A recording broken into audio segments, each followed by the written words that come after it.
शिवरायांविषयी अवमानकारक वक्तव्याप्रकरणी प्रशांत कोरटकरला 2 दिवसांची पोलीस कोठडी सुनावण्यात आली आहे। राजारामपुरी पोलीस ठाण्यामध्ये त्याची रवानगी करण्यात आली आहे। कोल्हापूर सत्र न्यायालयामध्ये सुनावणीच्या वेळी वकील असीम सरोदे आणि आरोपीच्या वकिलांमध्ये चांगलीच खडाजंगी झाली।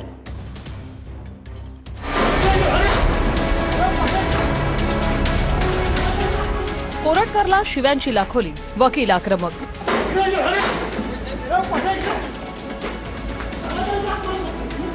प्रशांत कोरटकरला कोल्हापूर जिल्हा न्यायालयातून बाहेर नेत असताना शिव्यांची लाखोली वाहण्यात आली।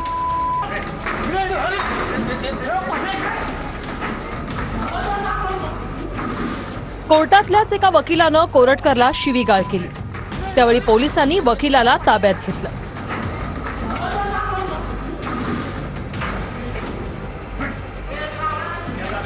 छत्रपती शिवाजी महाराजांची बदनामी आणि इतिहास अभ्यासक इंद्रजीत सावंत यांना दिलेल्या धमकी प्रकरणात कोरटकरला आणखी 2 दिवसांची पोलीस कोठडी सुनावण्यात आली। प्रशांत कोरटकरचं व्हॉइस सॅम्पल घेण्यात आलं। व्हॉइस सॅम्पल घेताना 2 शासकीय पंच हजर होते। इंद्रजीत सावंत यांच्या मोबाईलमधलं रेकॉर्डिंग आणि प्रशांत कोरटकरचं व्हॉइस सॅम्पल फॉरेन्सिक तपासणीसाठी पाठवण्यात आलं। फरार असताना कोरटकरनं वापरलेली MH34 CD 7720 क्रमांकाची गाडीही जप्त करण्यात आली। प्रशांत कोरटकरला मदत करणाऱ्या 4 जणांना कोल्हापूर पोलिसांनी नोटीस पाठवली आहे। फरार असताना कोरटकर ज्या हॉटेलमध्ये राहिला त्या हॉटेल मालकांना कोल्हापूर पोलिसांनी चौकशीला बोलावले।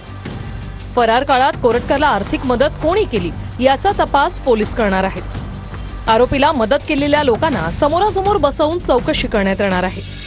प्रतीक पडवेकर, धीरज चौधरी, हिजाफत अली आणि राजू जोशी या मित्रांची कोरटकरनं फरार असताना मदत घेतल्याचं समोर आलंय।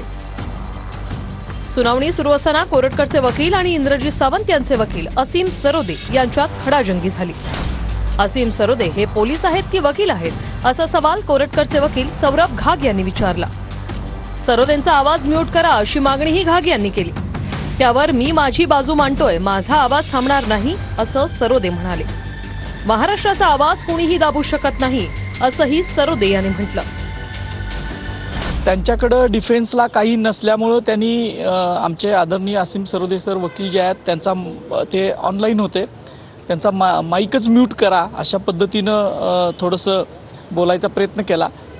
असीम सरोदे सरांनी त्यावेळेला सांगितलं की तुम्हाला सगळ्या महाराष्ट्राचाच आवाज बंद करायचा आहे का, आणि या गोष्टीची दखल सुद्धा माननीय न्यायालयानं घेतली असेल असं वाटतं की त्यांच्या समोर हे सगळं घडलेलं आहे। आम्ही आमचं म्हणणं सांगताना मुद्दाम मध्ये मध्ये बोलणं आणि म्यूट करा असं म्हणणं हे योग्य आहे का हा प्रश्न आहे। म्यूट करण्यासाठी योग्य कारण असेल तर जरूर तसं म्हणावं, माझं काहीच हरकत नाही। पण आवाज दाबण्यासाठी आणि जी वस्तुस्थिती आहे तीच मांडू न देण्यासाठी म्यूट करा असं कोर्टाला सांगणं हे चुकीचं आहे असं मला वाटलं।